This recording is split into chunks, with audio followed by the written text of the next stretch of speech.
Hey folks, Wayne over here at the Ram Man Inc. Don't forget the ink.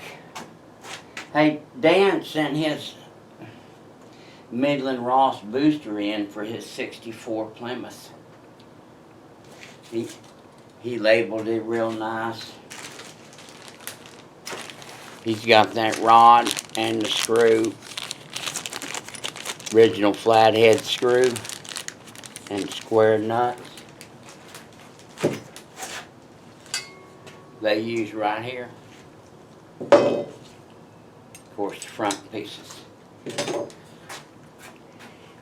As we can tell, somebody, I'm going to suspect that it's our present owner, popped this Midland Ross apart and did a stud replacement, which is something that we do.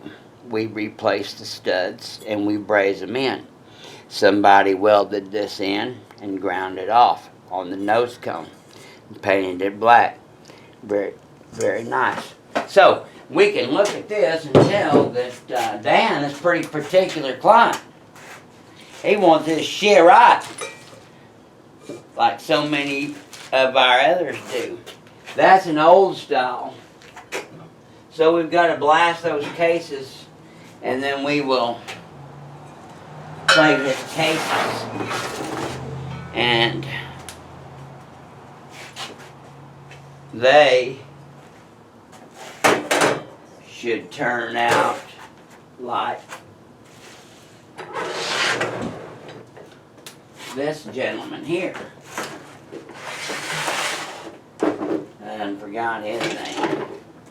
He had a broken hub. This is the newer style. This is the older style with the metal hub and plate. There's a couple seals in there that are very difficult to get. So we'll see how that goes. We might have to go to a later style conversion. So you send in something like this, and you give back something like that, all redone with new seals and things. God bless you. God bless America. And if you're concerned about your booster, send it to me, and I guarantee you it'll have the best hands in the world on it. Bye.